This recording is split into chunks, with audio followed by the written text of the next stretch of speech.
In this video, we're going to talk about why I don't invest in California. If this is something that interests you and you're looking for an alternate market to make your portfolio work best for you, you want to stick and watch the whole video. I have some very good information at the end to really help you identify the right criteria for your investment strategy. The first question before answering the question is to ask yourself the question, why do I invest? What's the goal? What's the point? And this is something that's very important, and people often lose sight of that. You see that quite often with people that they invest in the stock market. And it's kind of a game for many people to invest in the stock market, and then so they don't feel as emotionally attached when they lose money in the stock market. It is important that if you are an investor, you are purposefully placing your assets and your equity in the right investment vehicle to maximize your return.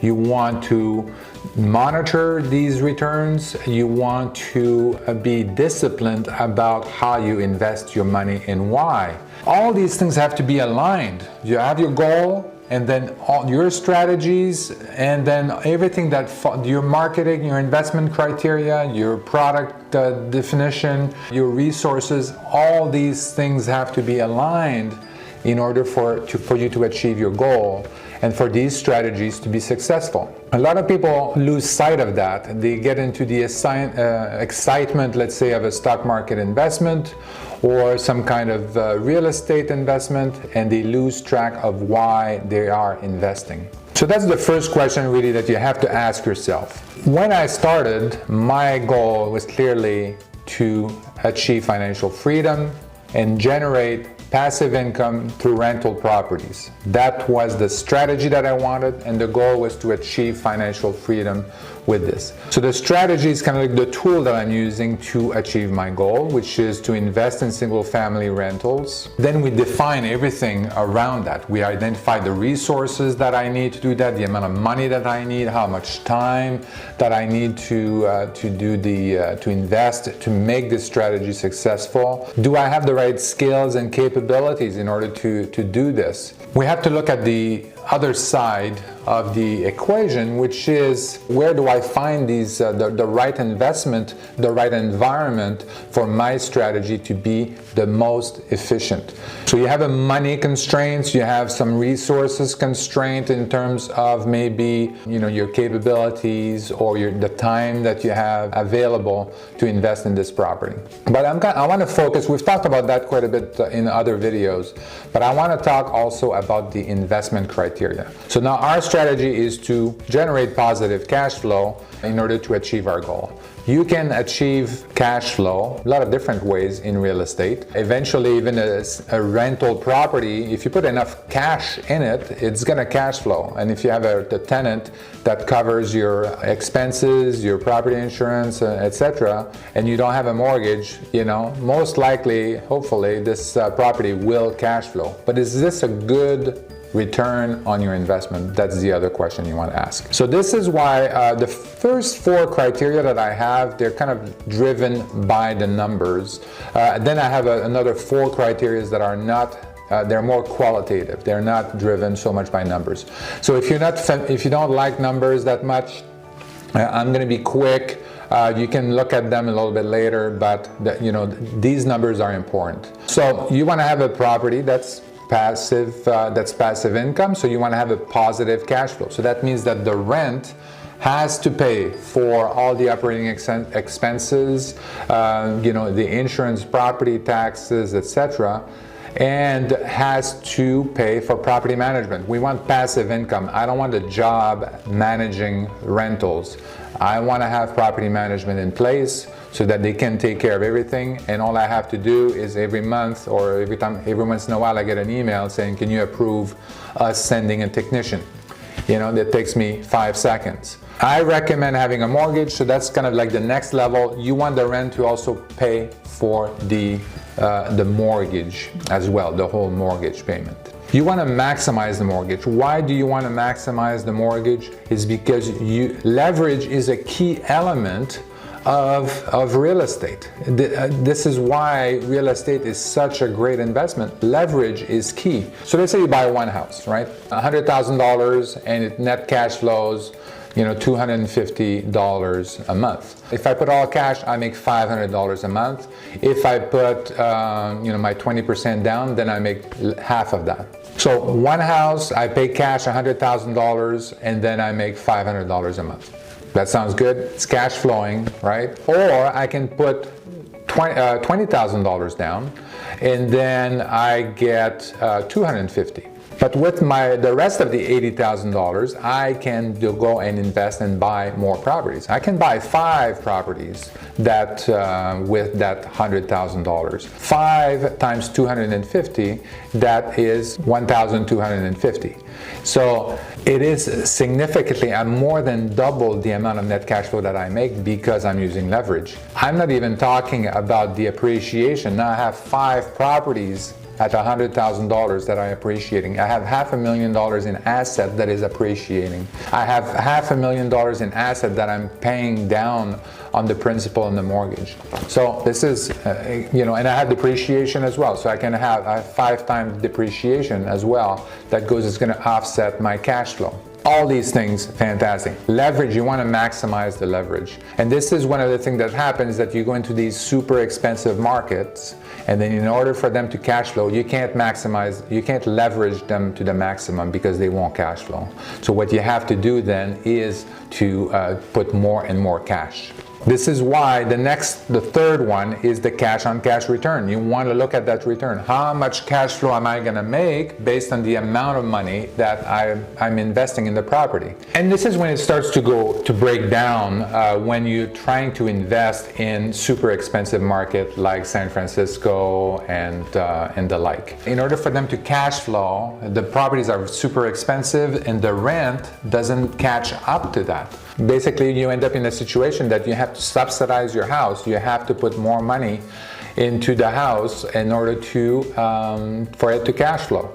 And that means your cash on cash return. That means the amount of cash flow per year that you're getting, divide by the amount of cash you put in, then it's going to be very low. I'm targeting at least 8 to 10% or more on cash return. This is the kind of returns that I want to have. In fact, a lot of the turnkey rentals that we have, they're at 15, 16% for our investors. So they're buying turnkey, they mortgage the whole property, and their net cash flow at the end of the year is about 15%. So fantastic return. You're never going to get that in California because of the high prices and some of the other hot markets. You won't get that kind of returns. So then you kind of start to look at this and say, well, you look at the math a little bit and you say, okay, well, what is the ideal price to rent ratio that I want to find? Where can I find the right ratio? This is where the 1% rule comes into play. Basically, we can go through the exact detail of how this 1% rule came about, but it's basically kind of like a rule of thumb that basically determines that if I have the rent that is 1% of the monthly rent, that's 1% of the price of the property, then most likely it will cash flow. So it could be around the 1%. So you divide the monthly rent by the value of the property or the purchase price of the property to give you that number. You're not going to find that in California. So these are 4 criteria that I mentioned that involve numbers. The next thing, these are more like qualitative criteria, but they're very important because you're running a business, right? So when you rent an apartment, when you rent a house, you are in the rental business, whether you like it or not. That means that you want to be in an environment, a business environment that is good for you. So I'm renting to tenants. I want an environment, I want a state that is landlord friendly. That's going to make it easy for me to maximize my rent and my collection. So that's what I'm looking for, landlord friendly states. Again, California doesn't meet that criteria. We want the taxes to be low. Why do I want to pay as a business? Why do I want to pay more taxes? So again, California is out of the picture in this one. And by the taxes also, I mean like the state and local tax. State and local tax here in California, income tax, everything is much more expensive in California. So, you know, again, that doesn't cut it here. And then the 1% rule that we talked about before, which is the ratio of the rent to the purchase price of the property, also kind of indicate that you want to find a property price that is affordable, more affordable. So you don't want to be in a hot market when there's like super high demand, very low supply. You want to find a market that is relatively neutral, maybe a little bit of a seller market, maybe, you know, kind of around that area. You don't want something that's super hot, high demand, low supply, and then you know, then you can't find anything that's affordable. So which is why I'm looking for markets that have moderate growth. So their GDP for the MSA, for example, is growing at about 1, maybe 1.5%. So that's kind of what I'm looking for. Anywhere between 0 and 1.5% growth is good. Other markets, then it gets growing too much, it attracts too much investments in terms of businesses, in terms of people, influx of people that want to go in there in that city, and then that kind of screws everything up in terms of the affordability of the property prices. But I'm also looking for business diversification. I want to have a city where I'm not stuck on only one type of industry, because if that industry is affected by something, then you know, I'm kind of screwed. I want to be also not in the only old industry like manufacturing or industrials kind of thing, or mining. I want to have a balance between those as well as a more high-tech or transportation kind of industry, where Amazon, for example, is going to invest, where FedEx, UPS are going to invest. I want to have definitely a big component of healthcare in there, because that's a sector that's not going to go away and is going to continue to grow. So a lot of these criteria, actually, I have created a website called investor-list.com, so you can check it out and you can actually filter. I have all the MSAs in the United States in there. I have a lot of different metrics. I have created the business diversification index as well to help you kind of select the cities or the metropolitan areas that have the highest diversification. That website is going to allow you to find the right market for you. I also indicate in there if the state is landlord friendly, to make it even easier to find the market where you want to invest. Can you make money in real estate in California? Yes, you can, but I think you want to make sure that your strategy and your goal everything is aligned, and that you find the right investment criteria. In my experience, when I looked in California, I couldn't find anything that met my investment criteria, that had for my strategy, which was to do rental properties. There was nothing in here that made sense. Then when you add on top of that the fact that it's not landlord friendly and you have high taxes and all of that, it's just California was not a great place to do business, to do rental business. Yes, there are other sectors, other strategies in real estate that work very well here, but that's not the strategy that I'm using, and that's not the goal that I'm seeking. I hope you found this video interesting, and I hope that's going to help you. If you were looking for places to invest in California and you're wondering why I'm not investing in California, I hope this really answers a lot of questions that you might have around that. If you like this video and you found it informative, make sure you click on the like button, the little thumbs. That helps distribute the video to a bigger audience. Also, if you like anything that deals with real estate investment, financial freedom, investment in general, business, entrepreneurship, feel free to watch the rest of the videos on my channel.